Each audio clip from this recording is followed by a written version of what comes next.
आपका सबसे बड़ा मसला क्या है? बेटियां जवान हो गई, रिश्ते नहीं आते। मैं कहता हूं सजदा करके मांगते क्यों नहीं? रात के आखिरी हिस्से में, रात के आखिरी पहर में अगर कोई वुजू करके अल्लाह की बारगाह में अच्छा वुजू करके 2 रकत नमाज पढ़ के जो मांगे आंसुओं की बरसात में अल्लाह अता करेगा। अल्लाह का वादा झूठा नहीं हो सकता। उसका वादा है उदूनी अस्तजिब लकुम, मुझसे मांगो मैं जरूर अता करूंगा।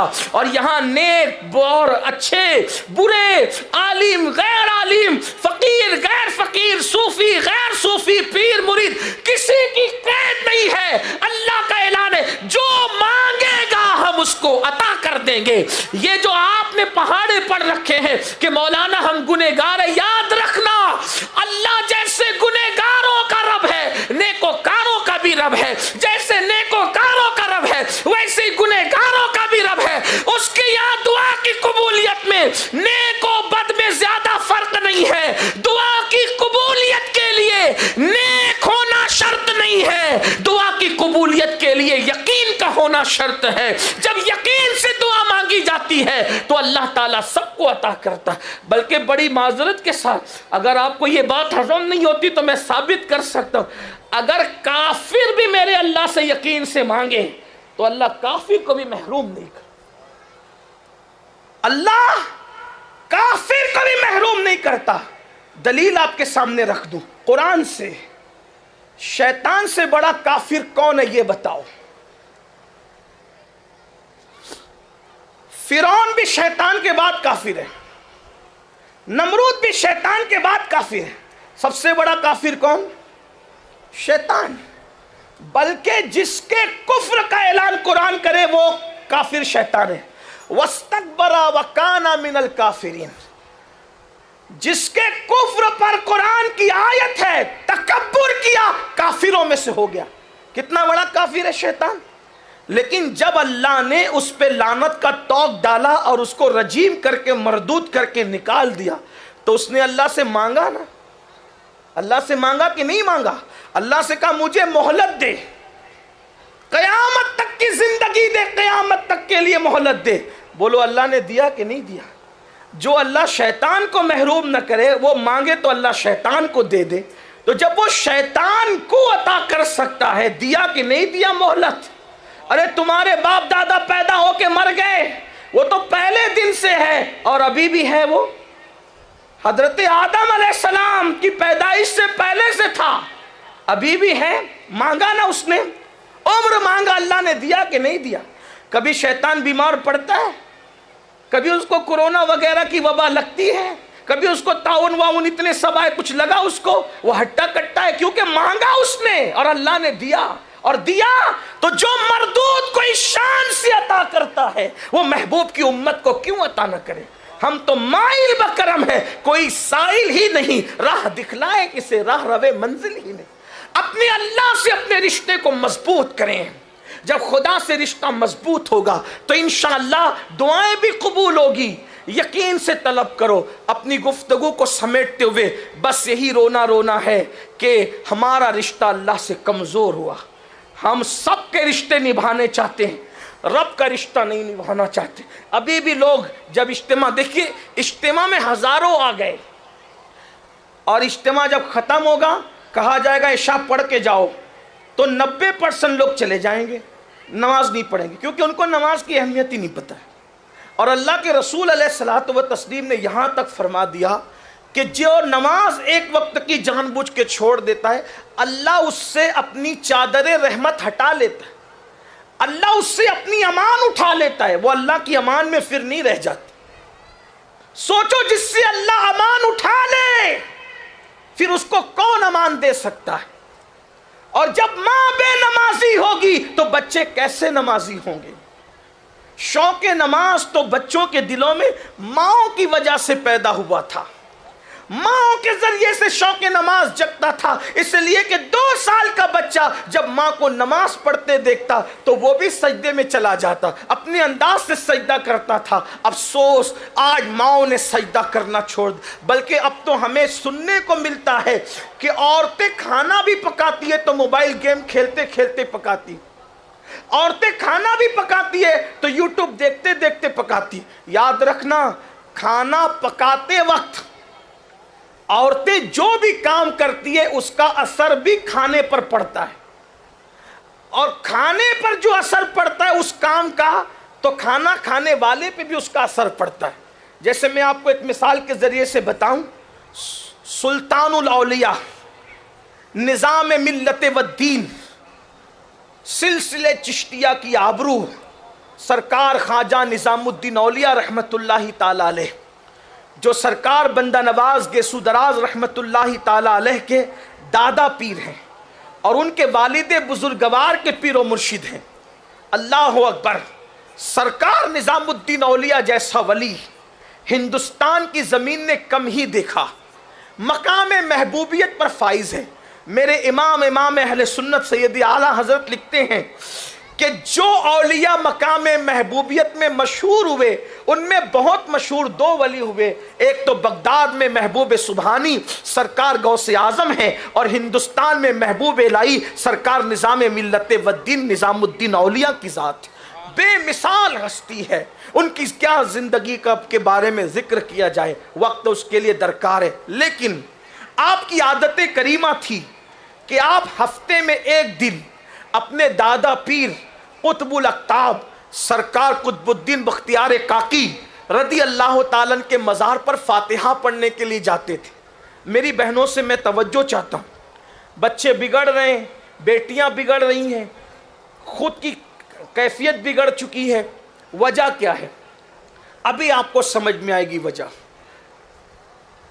तो सरकार महबूब इलाही जब अपने दादा पीर के मज़ार पे फातिहा के लिए जाते थे, कुछ लोगों ने सरकार महबूब इलाही को मेहरोली शरीफ के करीब रोक लिया, और रोकने के बाद कहा महबूब इलाही से, सरकार यहाँ कुछ औरतें हैं गयासपुर और मेहरोली के बीच में जो अपने जिस्म को बेचती है और अपने आबरू को बेचती है, यानी वो जिस्म फरोशी का धंधा करती है, जिना के अड्डे चलाती है।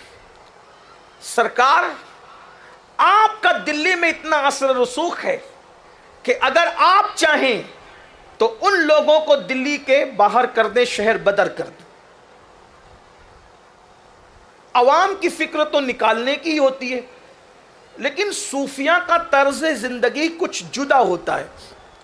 सूफिया खारिज करने वाले, निकालने वाले नहीं होते, बल्कि वो मुजरिम से नफरत करने की बजाय जुर्म से नफरत करने का मिजाज रखते हैं। तो लोगों ने अपने हिसाब से, अवाम ने अपने हिसाब से मशवरा दिया कि उनको दिल्ली से निकाल दो, क्योंकि वो अपने जिस्म को बेचते हैं। तो महबूब इलाही सरकार ने फरमाया, आप लोगों का मकसद उनको दिल्ली के बाहर करना है या उनका गुनाह ख़त्म करवाना है? तो उन लोगों ने कहा मकसद तो गुनाह ख़त्म करवाना है, दिल्ली से निकालना मकसद नहीं है। और कहा फिर ये मुझ पे छोड़ दो। और आप उन औरतों के पास तशरीफ़ ले गए। यही होता है तरीका।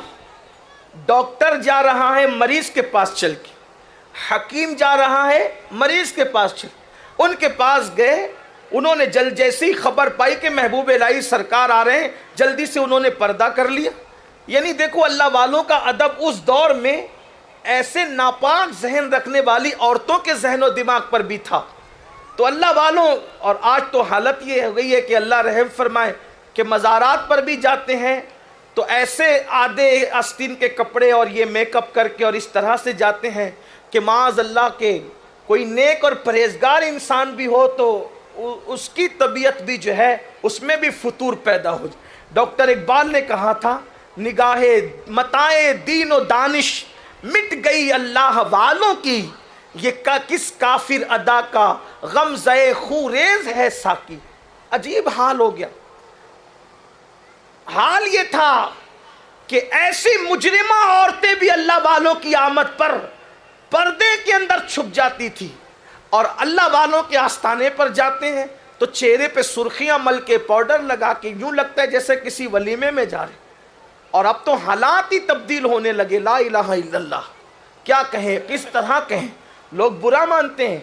हालांकि ये भाई याद रखना, अगर शरीयत की बात करने से किसी को बुरा लगता है तो फिर वो अपने ईमान की खैर मनाया करे। एक बात हमेशा याद रखना, हम किसी के भी मुरीद होने से पहले शरीयत के मुरीद हैं। सबसे पहले हम शरीयत के, जो शरीयत का मुरीद नहीं वो किसी का मुरीद नहीं, ना फिर वो गौसे पाक का मुरीद है, ना वो गरीब नवाज का मुरीद है, ना वो साबिर पाक का मुरीद है, ना वो महबूब इलाही का मुरीद है। शरीयत अव्वल है, सबको शरीयत पर जांचा जाएगा, शरीयत को किसी की जिंदगी पर जांचा नहीं जाएगा। इसलिए हमें शरीयत की बात करते हुए अगर तकलीफ होती है तो अपने ईमान का जायजा लेना चाहिए, कहीं ईमान तबाह तो नहीं हो गया, ईमान बर्बाद तो नहीं हो गया। अल्लाह अकबर। तो बहरहाल हज़रत महबूब इलाही सरकार उनके पास गए, पता चला तो उन्होंने अपने ऊपर पर्दे डाल दिए, चेहरे छुपा लिए। महबूब इलाही सरकार ने फरमाया कि मैं तुम्हें बस इतना कहने के लिए आया हूँ कि मैं आज अपने दादा पीर के मज़ार पे फातिहा पढ़ने के लिए आया हूँ, आइंदा हफ्ते तक तुमको अपने घर का खाना नहीं खाना, आइंदा हफ्ते तक बस तुमको जब तक मैं ना कहूँ गयासपुर शरीफ की खानका से यानी महबूब इलाही की खानका से रोज़ाना तुम्हारे लिए खाना आएगा। तुम कितने लोग हो सब अपनी तादाद बता दो, हमारी खानका से तुम्हारे लिए खाना आया करेगा। अब तुम्हें घर का खाना अपना बनाया हुआ खाना नहीं खाना। और उसके बाद महबूब इलाही सरकार की खानका से रोज़ाना खाना आता वो खाती रहती, खाना आता वो खाती रहती। अगले हफ्ते जब महबूब इलाही सरकार अपने दादा पीर के मज़ार पे फातिहा देने के लिए आए और आपकी बारगाह के अंदर हाजिरे के लिए आए, ना कोई नसीहत की ज़रूरत पड़ी, ना किसी तकरीर की ज़रूरत, ना किसी वाज की ज़रूरत, ना किसी को समझाने की ज़रूरत। वो सब के सब पर्दे में आई और आकर कहती है, मुर्शिद हमें तौबा कराइए, हम तौबा करेंगे और इस गुनाह के करीब अब जिंदगी में कभी भी नहीं जाएंगे। तो महबूब इलाही रज़ी अल्लाह तआला के हाथ में उन्होंने तौबा की। जो लोग शिकायत लेकर आए थे निकालने के लिए, उन्होंने कहा सरकार आपने ना कोई वाज किया, ना नसीहत किया, ना कुछ बताया, आखिर आपने सिर्फ उनके घर का खाना बंद कराकर खानका का खाना शुरू करवाया। आखिर खानका के खाने में क्या हिकमत थी? तो सरकार महबूब इलाही ने फरमाया, खाना बनाने वाले का सर, खाना बनाते वक्त जो कुछ किया जाता है उसका असर, फिर उसके बाद उस रोजी का असर, ये सब कुछ खाने पे पड़ता है। तो जो नाजायज हराम रोजी से आता था, नाजायज हराम हाथों से बनता था, नाजायज हराम काम करते हुए बनता था, वो सब मैंने बंद करा दिया। और इनके लिए जो खाना भिजवाया गया तो बावर्ची को कहा गया मतबख में उन औरतों के लिए खाना बनेगा तो दुरूद शरीफ पढ़ते हुए बनेगा, और बस वही खाना खिलाया गया। दुरूद की बरकत से अल्लाह ने उनकी जिंदगी में इनकलाब पैदा फरमा दिया। खातून जन्नत की कनीज़ों, मुझे बताइए, अगर आप अपने हालात नहीं बदलेंगी तो फिर किस तरीके से हालात बदलेंगे? हालात का रोना रोने की ज़रूरत नहीं है, बस अल्लाह उसके रसूल से अपने रिश्ते को मजबूत करने की ज़रूरत है। आइए नमाज की तरफ आइए, आइए तिलावत की तरफ आइए, आइए दुरूद शरीफ की तरफ आइए, आइए रातों को रोने की तरफ आइए, आइए रातों को गिड़गिड़ाने की तरफ आइए। जब सब सो जाया करें तो उस वक्त तो उठ करके कुछ रकअत पढ़ने की आदत बनाइए। खुदा की इज्जत की कसम, हालात ना बदले तो फिर कहना। यहाँ पर नमाज और सजदे के हवाले से एक छोटी सी बात याद आ गई। मेरा थोड़ा सा 10 मिनट का टाइम है, इसलिए मैं अपनी बात पूरी कर लूँ।